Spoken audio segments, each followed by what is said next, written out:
Hello guys, welcome to my YouTube channel knowledge study plus. तो guys, आज हम बात करने वाले हैं मैथमेटिकल फिजिक्स का एक और नया टॉपिक। तो गाइस, आज हम बात करते हैं समतलीय सदिश यानी कि कोप्लर वेक्टर क्या होता है गाइस। तो गाइस, इसकी डेफिनेशन के द्वारा हम देखते हैं, यदि ए वेक्टर और बी वेक्टर कोई दो सदिश यानी कि वेक्टर हैं। तो गाइस, आप समझ सकते हैं कि ए वेक्टर और बी वेक्टर कोई दो वेक्टर हैं, तो R vector equal to N one A vector plus N two B vector एक ऐसा सदिश यानी कि वेक्टर होगा जो ए वेक्टर और बी वेक्टर के तल में स्थित होगा।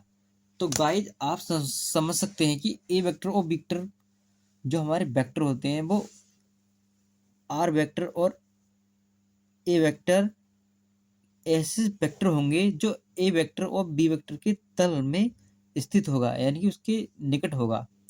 इस प्रकार vector R vector equal to n1 A vector plus n2 B vector सदिश यानी कि वेक्टर ए वेक्टर और बी वेक्टर के समतल यानी कि कोप्लेनर है, चाहे n1 और n2 के मान कुछ भी हों। अब यदि तीन सदिश यानी कि वेक्टर, जैसे कि समझ सकते हैं कि A vector B vector C vector यानी कि समतल यानी कि कॉम्प्लेनर है, तो हम हमेशा तीन संख्या जैसे कि n1 n2 n3 इस प्रकार ले सकते हैं, जिससे जिससे n1 A vector plus n2 B vector plus n3 C vector equal to 0 यानी क्वेश्चन 1।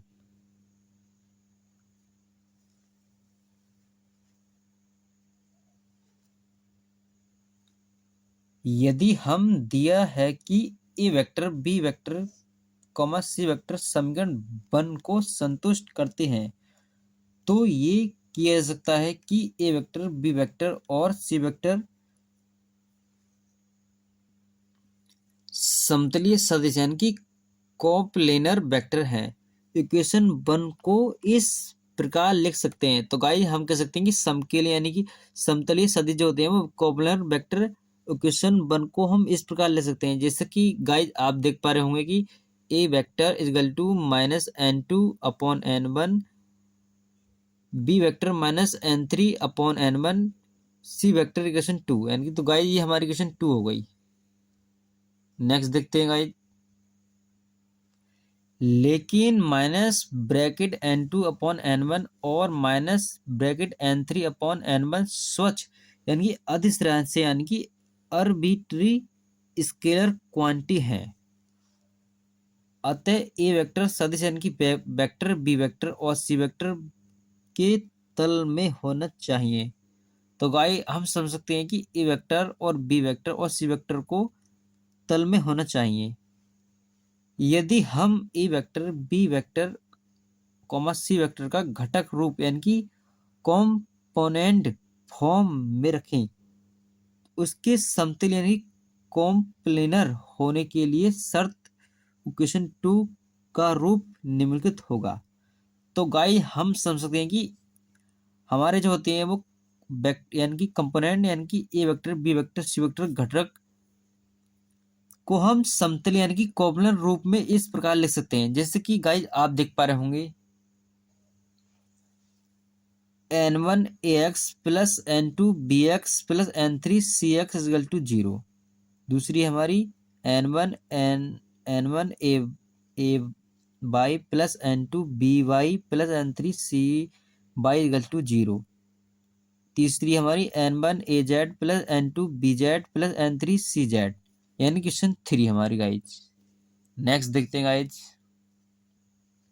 उपयुक्त इक्वेशन में से n1 n2 और n3 को विलुप्त करने पर, तो गाइस हम समझते हैं इक्वेशन में से n1 n2 और n3 को विलुप्त करने पर यानी कि इसे खत्म करने पर, विलुप्त का मतलब था गाइस खत्म करने पर। जैसे गाइस आप इक्वेशन के द्वारा समझ सकते हैं ax bracket by cz minus bz cy bracket minus bx bracket A by C Z minus C Y Z Z Z bracket plus C Z A by B Z minus B by A Z equal to 0, यानी equation 4। तो guys हमें equation 4 प्राप्त हो गई है। अब हम ये नेक्स्ट देखते हैं गाइज। ये वह शर्त है जो तीन समतलीय सदिश यानी कि कोप्लेनर वेक्टर द्वारा संतुष्ट यानी कि बैलेंस की जानी चाहिए। शर्त क्वेश्चन 4 का सारणिक नेट रूप में इस प्रकार लिख सकते हैं गाइज। तो गाइज हम सकते हैं कि समतलीय यानी कि कोप्लेनर वेक्टर जो होते हैं हमारे, उनको संतुष्ट करने के लिए हमें क्वेश्चन 4 को सारणिक नेट के रूप में लिखने पड़ेगा। तो गाइज आप समझ सकते हैं कि, तो गाइज आपके सामने ये दिखाई दे रहा है फेस, जैसे कि आप समझते हैं कि mod A X B X C Z A Y B Y C Y A Z B Z C Z, यानी क्वेश्चन इक्वल टू 0। दूसरा देखते हैं गाइज। तो हमारा mod A X A Y A Z B X B Y B Z C X C Y C Z equal to 0, यानी question 5। आगे देखते हैं गाइज।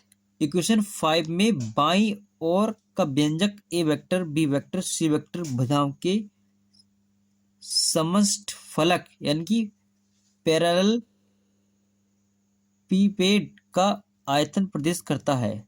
तो गाइस इक्वेशन 5 को बाईं ओर यानी कि ए वेक्टर बी वेक्टर और सी वेक्टर भुजाओं के समष्ट फलक यानी कि पैरेललोपीपेड का आयतन प्रदर्शित करता है यदि A vector into B vector into C vector उसी तल में है।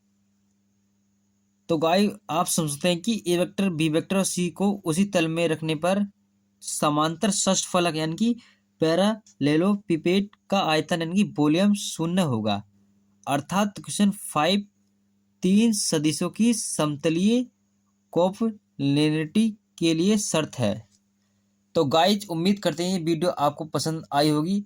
पसंद आई हो वीडियो तो इसे लाइक एंड सब्सक्राइब करें। मिलते हैं नेक्स्ट वीडियो में, तब तक के लिए धन्यवाद।